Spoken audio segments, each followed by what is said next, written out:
Good morning and welcome to My Catechism. I'm your talk show host, Father Lucas Inoc, and together with me is my co-host, Brad Adam Ampere, the President of the Catholic Faith Defenders of the Archdiocese of Cebu. We are now on the first Sunday of Lent.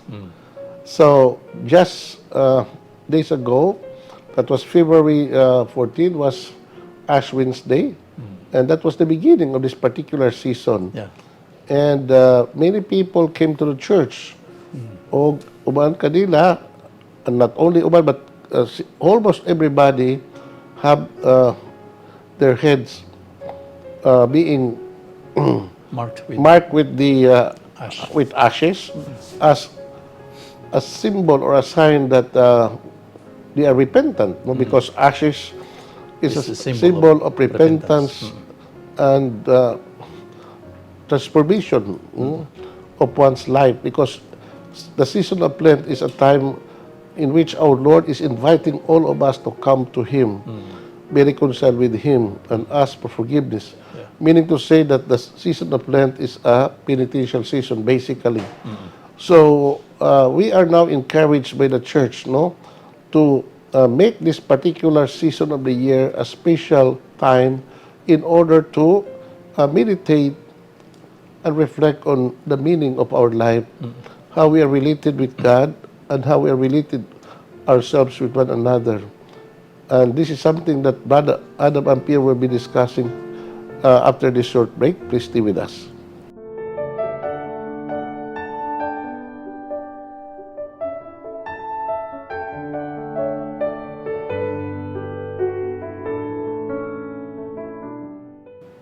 Thank you for staying with us. May buntag, Brad Adam. May buta, Father. May buntag sa Tanan. itong mga viewers. Karon Brad, yan nagkita sa panahon sa Kwarisma. Korisma. So, ang panahon sa Kwarisma, as I have mentioned, is a very solemn time, a sacred moment sa atong kinabuhi. Diyan kita mabalandong kung saan ang kahimtang ugdagan sa atong kinabuhi. Labi na sa atong kinabuhi, sa atong pakigrelasyon sa Diyos o sa atong isikataw. And as I've also mentioned, that this is the time to be reconciled with the Lord, time to ask for forgiveness, no? Kay kitang tanan, Brad, baka sasala magyunta, no? Sala. According to St. Paul in his letter to the Romans, that all men have sinned Yeah. and are deprived of the glory of God. Pero salamat usab, ha, sa grasya sa Dios nga naangko nato kita naluwas pinagi sa anak nga si Jesucristo nga atong Ginoo. So mo na Brad nga karon kining maong mga panahon sa Semana Santa ato gining pahimuslan, Brad, because this might be our last simbak ko na sab. This might be our last season of Lent, no?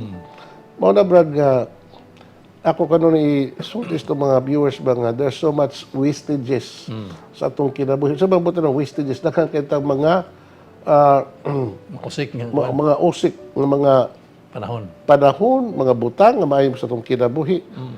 And kita ba Brad, would render an accounting to God diyon sa nato paggamit kining mga grasya nga atong nagdawat. First of all, the gift of our life, the gift of our talents and abilities, the gift of our resources, to the gift of the graces nga gihatag nato. Also time, as I've said. Yeah. Una nga, pahimuslan nato kini Brad nga, waon tay mausik dining tanan nga mga grasya gihatag to sa Ginoo. Okay. Correct. Lagi nga kita mga tao usik-usikan ka ita sa daghang mga butang sa tong kinabuhi. Remember nga usa ka butang nga bawa hindi na kinabalik pag-usab because especially the gift of time, Brad, no? Yeah. There are some opportunities that only knocks once in our life, no? If we don't grab that opportunity, Yeah. so we lost that opportunity forever. So mana Brad nga, ang Ginoo hinuon maayo man maluluyon, Brad. Yeah. Ang Ginoo is a very patient and loving and understanding God. Amen. So despite sa kanunay niyang pagtawag nato, remember Brad, in the Gospel of Matthew chapter 4 of 14, kanunay siya nagdapit nato, come back to me. Or kanang come to me all of you who are tired and find life burdensome and I will refresh you. Yeah. no? Also in the book of the Old Testament books, Brad, no? Yeah. Especially the book of Joel and book the prophet of Isaiah. So the Lord is always calling His people, come back to me with all your heart, no? Yeah. Repent, etc. Yeah. So mao na, Brad, ang tema sa panahon sa karisma, Brad, no? Panahon sa pagpamalandong, panahon sa pag-ampo, panahon sa pagpinitinsya, panahon sa pagbangay pasaylos Ginoo. That's why I always emphasize and I always ask our people to please find time to go to confession on this particular season of the year. Amen. Aron siguro na malimpyo ang atong kalag, Brad, no? Tiro na, Padre. Because usara the only thing nga makababag sa atong kinabuhi sa pagtubo sa kinabuhi espirituhano, and the only thing nga makapugong ka nato sa pagka matarong, Brad, ug the only obstacle why we cannot enter into heaven Yeah. is sin. Sin. So we have to avoid sin as much as possible and fight all the temptations as much as possible with the grace of God. No? Mao na nga, temptations are always there. No? Pero mao na mag-ambot as Ginoo nga dili kuhaon yung tentasyon. Dili na mahitabo, Brad. No? Di may tabot diri kay Usay. dili mo po nasalaan ang tentasyon diri. Matod pas kantang Tagalog, Brad. Oh. Tokso, layuan mo ako. ang tinuod, Brad, no? Naagi ng tentasyon, Brad. If Jesus was also tempted, Yeah. there is no reason why we also are not be tempted, no? Yeah. But the good thing with Jesus is that although He was tempted in every way, but He never sinned. Amen. We are tempted in many ways, but we commit a lot of sins because we always succumb to the temptation. Amen. Mao na, Brad, nga temptation is not a sin. No? So mao na doon mga pisal usay mga tao, Brad, mga bunuos pare. Pasaylo ako kay ako gitintal. Nga putana unya may kuan ka mo give in ka sa temptation siya. Wala. Awa ka makasala, no? No, kanang temptation, Brad, is part of our existence, Brad, no? From morning when we wake up in early in the morning until we retired on bed in the evening, no, we are always confronted with so much temptations, no? Sa unahuna, sa pulong, sa buhat, Wala sa pagbuhat. o sa pagbuhat, Wala pagbuhat sa kinahanglan. pag sa wa pa nato pagbuhat, nga sa mga butang angay unta to buhaton, no? So mao na, Brad. So ikaw, Brad, ato na i-greet mo ato mga viewers. Sa Old Testament bitaw, fathers, kato si Job gisugo sa Ginoo, Padre, pagpawali dito sa Nineveh. Ug wa pa Not sila Job, repent. but Hope. No, not Job, but si Juan. Si Jonah. Jonah, yeah. Jonah. Sorry. Si Jonah. Isugo man ta sa dino. Yeah, to pagwali dito sa Nineveh, may gani kay ang hari og the whole people sa siyang gingharian, Father, nagrepent gid sila because of the message Yun coming sa from the Lord. pag-repent nila dito, Brad, no? Nagpinaagi gid sa pagbulibot silang kuandre, sa sign sa ilahang pagbulibod og abo sa Abo, ilang nga, ulo. gumagani, nagbilingkod pa yun sa abo. Nilingkod sa Nagsulo abo. pa yun sila, Just showing sa true repentance sila, Father. no, nagsulo pa yun sila sako. Sa Bisan cloth. ang hari, correct. no? So, Una ang hari. And he commanded all his people to do the same. The same, yeah. Aron nga ang Ginoo maluoy nila so that the whole city would be spared from destruction. Kay mingon man ang Ginoo nga I will destroy the whole city of Nineveh. yeah. No? If they would not repent, then I will wipe out the city. And that's why Jonah was sent by God to the town, not to the city. And Jonah preached to the people despite his hesitance to go. Correct. Unya, mo to nga, namina ang mga tao. Namina ang mga tao. Oh. Una ang hari. Unya, mituo sila kang Jonah. Yeah. O naluwas ang ilang syudad. So wala maabot ang destruction, Father, Wala mabot because ang of the kastigo sa Ginoo. repentance. Yes, Correct. it's true.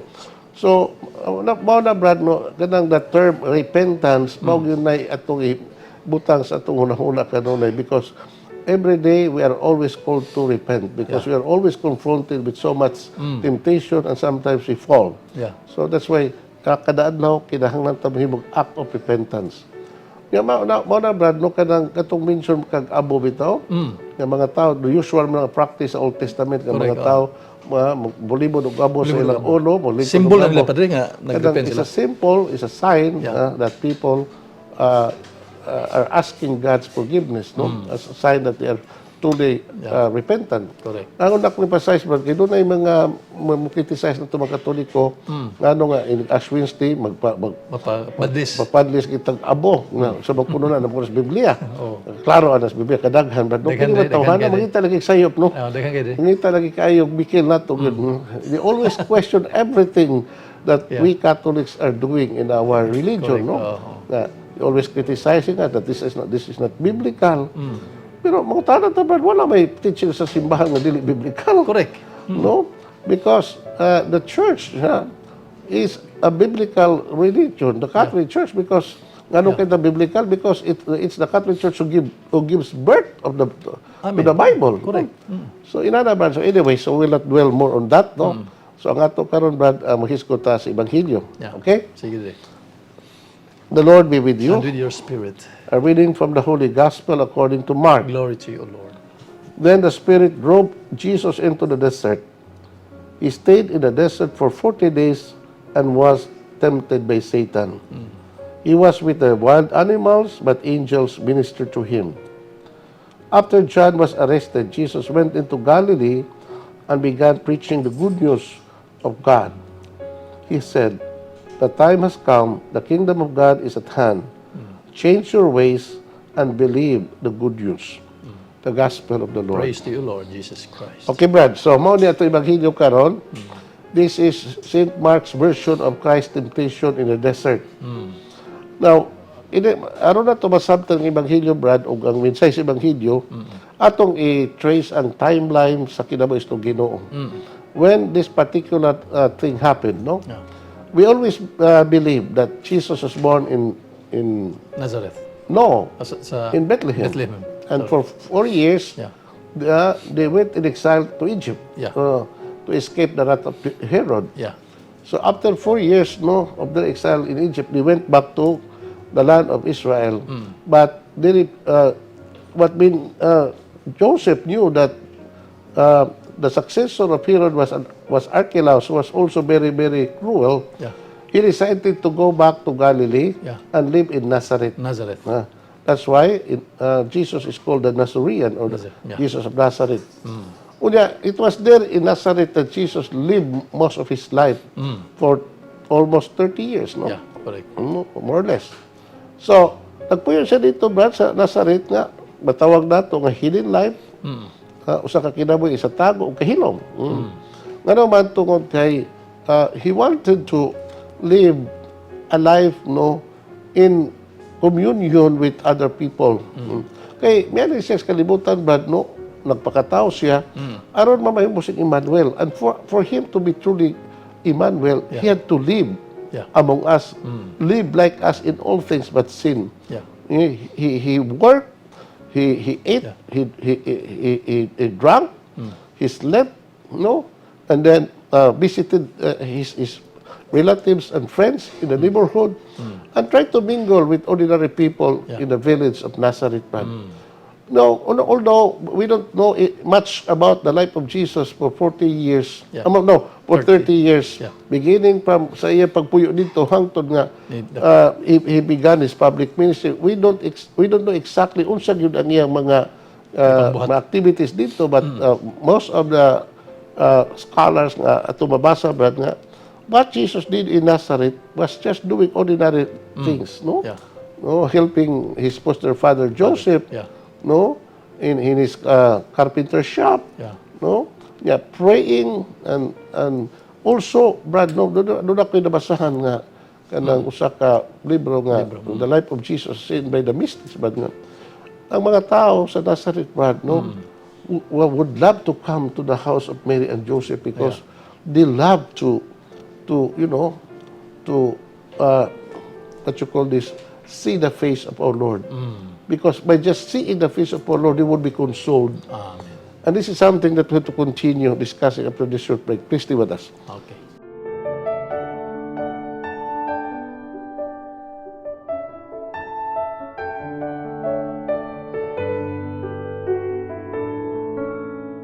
Thank you for staying with us. Brad, ato na ang padayon ng Yes, Father. pag-trace nato sa timeline sa inabuhis itong Ginoo, no? Yeah. So, as I said, now what Jesus did in Nazareth for long years, in his hidden life, ordinary lang yun ang iyang kinabuhi. Simple, hidden from the eyes of the crowd, because he wanted to live as ordinary human being. Nga ba nga, ang dakong pangutana sa mga tao, why did Jesus choose to live a very, very simple na kinabuhi. Ano nga man siya, why did he not opt to live a comfortable, luxurious life? Because he was the Son of God. He could have lived. Because he owns the whole world. Amen. Akong tawag ana, Brad, o akong paminaw ana, kung pabalandong ana, Jesus tried to live an ordinary life so that he could be in communion with the rest of humanity, with a vast majority of people living in poverty, in simplicity, the ordinariness of human life. Ano ba ito, Brad, nga? Nakita mo, Brad, nga sa kalibutan karong tugipuyan, mas daghan kayo ang mga yanong mga tao pobre kaysa mga dato. Correct. Mo na ginaingon, God loves ordinary people, the reason why He created so many of them. Because when He came into this world, He opted to live an ordinary hidden life. But even though it was just ordinary, but it was also a life full of, love and obedience to the will of His Father. And also in obedience to the will of His earthly parents, Joseph and Mary. And people keep coming to the house of Mary and Joseph in Nazareth just to listen to the teaching of our Lord. Correct. Just to see His face because makonsol sila, Brad. Makita sa Ilang makita sa naos to Ginoo.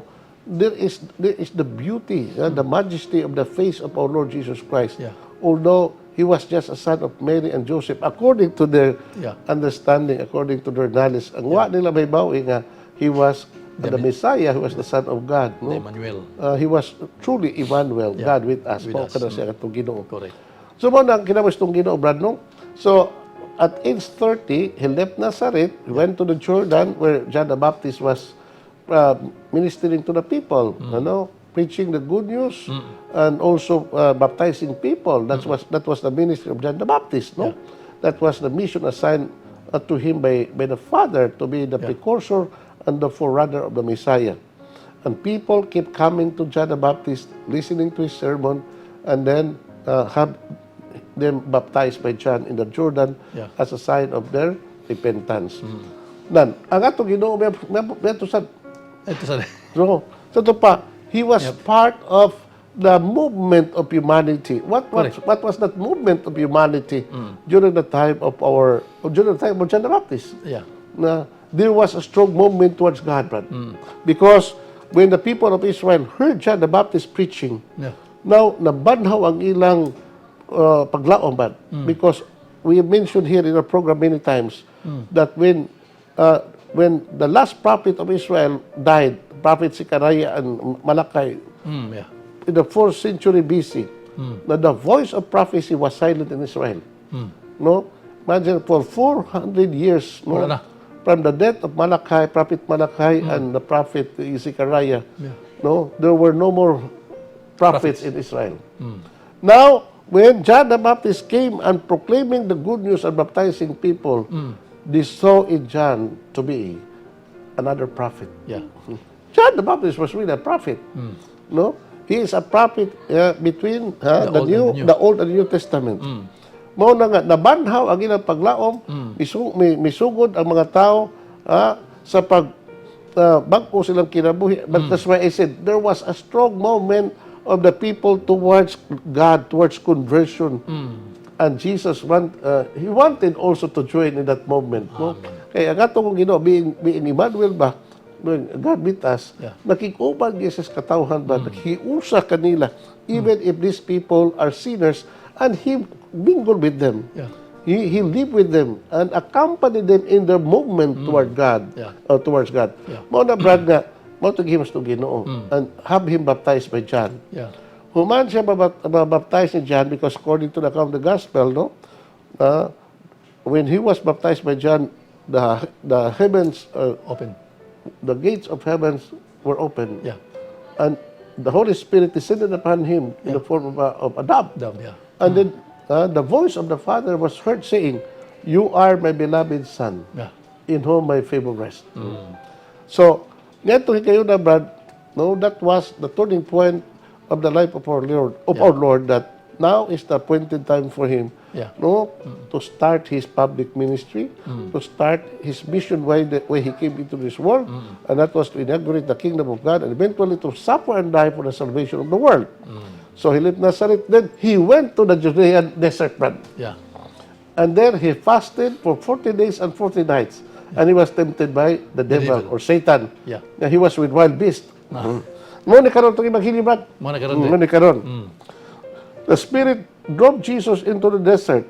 He stayed in the desert for 40 days and was tempted by Satan. In the Gospel of Matthew and also in the Gospel of Luke, no, it says that he was he did not take food or drink. Yan ang 40 ka 40 adlaw. days. 40 nights. Unya gitintal si Sayawa. Nya sa kining sa Ebanghelyo ni San Marcos, brad, wa i-mention din ang katong threefold temptation of our Lord. Na kung ikaw anak sa Dios, ingon imuak kining mga bato nga paan, no? Kaya kasulatan ng ingon man is not only kasulatan ng ingon man nga ingon break your fasting kay you are the son of God, and being the son of God you could do everything. Stop doing this nonsense, no? Don't follow the way of your father because that's too difficult. Follow my way. And the way that you have to follow is that you have to follow the easy way, not the way of your father. You are fasting, you are hungry, himuan ng mga bato nga pan, or mukaon ka. Break your fast. Ano ba? Kami nito Ginoo, it's not only by bread that man lives, but by the words that comes from the mouth of God, etc. So, the second round of temptation, brad, mo nagida, sa bukid. sa taas kay bukid. Ipakita sa Ginoo, ipakita ni Satanas sa Ginoo. Sa tanang magigarian sa yuta, ug ingnan, ako ning tanan, ako ning hatag nimo only. Nga muluhod ka sa kong atubangan, etc. Yeah. No? Mingon, ito Ginoo, you shall worship God and Him alone. Yeah. You have to adore. Ano ba? Correct. Gidadya katong Ginoo the parapet of the temple in Jerusalem. O mingon si Satanas kana agbak diha kay kasulatan nag-ingon quoting the book of Psalm number 91 nga saplayon ka sa mga anghel ug walay bisan usa sa imong tiil nga babali etc. Kami mingon to Ginoo, don't tempt the Lord your God, etc. O na brad nga kini wa ni mention sa Ebanghelyo karon ni San Marcos, Nana sa San Mateo. San Mateo, San Lucas. Sa to pa Ebanghelyo ni San Marcos of the temptation narrative is very short, Short no? lang, It only says that he was tempted by Satan. Yeah. He was with wild animals, but angels ministered to him. Yeah. Ani brad, no nga kining balik ta sa tong tema about temptation, brad, no? Yeah. Ngano why did God allow temptation? Now, temptation is not something that will lead you to sin. Yeah. Temptation is a way of kanang di ba naingon ba nga kanang Ginoo allow ng temptation ka makasa? Why God allowed us to be tempted? Aron pagsukod sa imong Pagtuo. not just your pagtuo, imong loyalty niya. To God. Niya. Whether you obey Him or not. Yeah. Now, speaking about temptation, Brad, no? The first book of the Bible, the book of Genesis. No? Right after God created the first man, the first woman, no? He allowed them to be tempted. Yeah. Kato siya doon sa iba. Kinsa may nag-tempt ni Adan, di ba? Si Satanas, gyapon. Kinsa may nag-tempt sa tong Ginoo? Si Satanas yun. Mo na kining buhat sa pagtintal mo, buhat gyud sa Satanas. The reason why the devil is called Satan, because ang word Satan is somebody who would put the obstacles aron ikaw mahig-sukabos pagpakasala. Now, if Jesus was tempted, we are also tempted. Yeah. That's why, Brad, no? Kinahanglan nga doon na tayo kalig-on sa itong kasing-kasing una-huna to be able to resist temptation. Kaya bato pa in the book of the First Peter, bingon to resist the devil and he will flee. Amen. Kanya mo na. And mao na kanon na itong sigutan din panahon sa Kwaresma. No? How to deal with temptation. And we'll back up this short break. Please stay with us.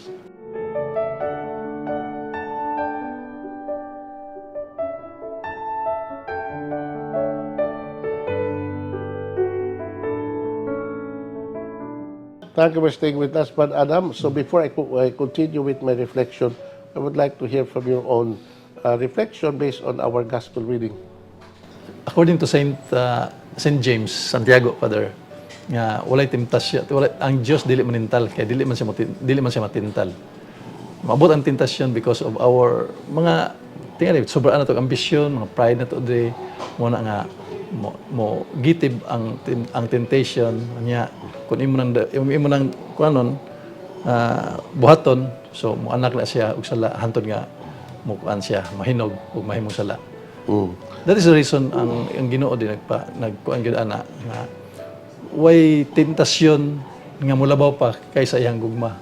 So bisag unsa pa kuan diri sa tentasyon, nagyud ang grasya nga motabang nato aron pag depensa nga dili ta matumba sa Okay, tentasyon. Brad. Kay dili man ni mawagtang tentasyon. Dili, yeah. Mga itas Ginoo grasya nga atagan ta niya ang kusog nga makasugakod ka sa mga tentasyon nga mabot sa imong kinabuhi. Kay sa Ginoo bitad gitintal man to, pero Yes. tungod sa iyang kuan, wa gid siya Hindi magita makasag, Ginoo, Brad. Kay Yun. ang Diyos man siya, no? Correct. Why no amount of temptation can destroy our Lord because He is God Himself. Okay. Kita mga tao mata, Brad, so we're weak. Pero despite sa itong pagka-weak, Brad, or sa itong pagka-kanang na huyang in Binisaya, na maggrasya sa Ginoo. Correct. So, mao na nga, kinahanglan yun nga kining maong grasya. What is grace, Brad, in the first place? Grace, naghan magklases grasya, Brad. Grace is the life of God. Grace is a supernatural help given by God to us. Yeah. No? Mao na kita mga actual grace, no na pang tawag o habitual grace. Yeah, But sanctifying grace. the kind of grace that we need, no, in order to resist the power of evil during temptation is actual grace. Correct. Actual grace is a form of help. Yeah. No, tabang gikan sa kaitasan, gikan mismo sa Ginoo to equip us, no, to resist the power of evil, to resist na temptation. Ang nakadaot, Brad, no, nga ang tawag, Brad, no, despite the kuan, Brad, the many graces nga sa Ginoo. Yeah. So magpasulabi magud ang iyang pagkatawhanon. Kay wa kay nato maximize ang Grace. gracias Ginoo ang ihatag nato. If only we maximize the graces that God has given to us, the assistance yang gihatag kanato, the strength yang gihatag kanato, will always be victorious against sin or against evil or temptation. Ang nakadaot, Brad, no, nga kanang kita ba, we always follow the easy way, not the way of God, because ang pamagis Ginoo is the hard way. Hard way. Umitaw na nga itong Ginoo nga ang dalan paingon sa kalaglagan halapad. Nga dalan ug daghan ang misubay niini. Whereas the way to life is very narrow. Og jutera ang nakatultol niini. Ngano man ang atong tendency is sa tao, Brad, no, we don't want difficulties, we don't want kahasol nga gusto ta nga sayon ang tanan. No? Pero timana na to, Brad, na not everything in this world, no, na maangko nato in the easy way. For example, Brad, if we want to be successful in our life, what kind unsa bang paagi nga atong subayon, Brad? The way of sacrifice. Yeah. Because there is no glory without sacrifice. There is no victory without sacrifice. Yeah. No? So, Exactly. kinahanglan kita mo follow niya ng maong pamaagis Ginoo, which is the difficult way, but it is the surest way. Amen. To life, to salvation. Yeah. Unya kay ang tao ganahan magid Ganahan sayon rin. ganahan tag sayo, ganahan tag hayahay, Hayahay. ganahan ta og lami. Mo na ang kanunay gipakita sa tao, Brad. But remember, ang pamaagi sa Ginoo, the way He saves us is not the easy way. It's a most difficult way, but that was the surest way to life. No? So, nga karon, Brad, usaha mo gyud nato nga kita makabuntog sa tentasyon. No, number one, pamaagi, Brad, if you want to conquer temptation, no, stay away from temptation. Correct. Muna kon aron dili ka masunog, kinagpalayo kas kayo. Di ba? Yeah. Kaya papadol ka din, sulong ka. Aminin niyo, Brad, no? Ang tao ba, no? Inay mo pala yung sayawa, siya may budo sayawa. Na doon ay usa ka tawo nga kung kaila kaniadto when I was in the prison ministry. Yeah. Ingon siya nako. Padre ka sige ba kag wali na mo dis prisuhan dis city jail. Sige kag imo nga God is so good, God is so merciful and forgiving and loving. Niya ako pader no. Sa imong paminaw sa kung pagkatao dutlan pagkakos kaayos Ginoo ipasaylo kung sulti ba ka di anak. Oh. Bati na gini ka pagkatao. Labaw pa ko sa bati, Brad. Baton pa niya. Oh, Father, baton pa niya. Ano sa mga ka? Sa, speaking about my life, Padre, sultenta ka, sa iba ko masulti sa kong kinabuhi mo, tanak ko ni mo, nakaila kagyawa, Padre. Kung tanak makanako, ilang yawa. Kung anong tanak maka, sa, kanang yawa, Padre, kanang yawa, mau na manintal tao, no? Kung mo yun. Tinta lang yung Ginoo. Kanang yawa, Padre, mo na manintang tao. Pero sultenta ka, ako yung tinta lang yawa. Kung ano man. Labo pa rin yawa. Kanang yawa, Padre, wag gina, karip ang babae, daghan ko babae girip. Kanang yawa, Padre, wag gina, madulis. Ako, tulisan kay kung dako. Ako, Padre, ha, daghan na kayo kung ipatay na tao. Wa pa yung kadungungan, doon na yawa, ipatay tao. No? Mention ka, krimen pa rin ako na buhat. No? Sa ito pa, I am worse than the devil. Nakaroon. Ha? Sa imo paminaw, dutlan pa ka akong paluoy sa Ginoo. Ang akong itubag niya mo ni nga, ang amin mo, Brad, ang Ginoo, ay gugman nimo. Ang Ginoo, upasaylo nimo. In fact, speaking about the love of God, sultihan ta ka, Brad, ang Ginoo mas labaw pag nahigugman nimo kay dako ka pari. Siya tinunto man na. Tinunto. Kung tinuon na, Brad. Ang Ginoo nahigugman nimo labaw siya paghigugman ako ka pari. Ngano man nahigugma siya kanimo labaw sa tanan tungod kay ikaw labing makasala. Labing dako He loves you not because you are lovable. He loves you because you are a great sinner. Mo ni tinuod. What is matuwa to? You know, eventually he was converted, no? Yeah. And he made a good confession and he was converted, Brad, no? Pero balik na, Brad, no? How to deal with temptation? Number one, never you play with temptations. Yeah. Never you play with the devil. Never compromise with the devil. Never entertain the devil. Correct. Mo na kan kita, Brad, kung tintalo ta siyawa, mapatintal mo sa tagod, ato mo pong kuanong yawa. No, makikalayo mo sa tasyawa. Kinumdum po ka ng sundre. Kinumdum po ka na gano'n siya, nagampo ba nga, kining, kita man gud siya check sa anak niya, ampo gud siya tinarong din nga, kanang, Ginoo, ilayo ko sa mga pagsulay. Kay, nagkan kay mga gwapa na din. Ako ka ng mga kuan ba, nintal niya. Nga karon kay, katapusan di kay perting gupahan kayo, niya naitira mga gudre. So, ngayon lang siya, Ginoo, matuman imong pagbuot.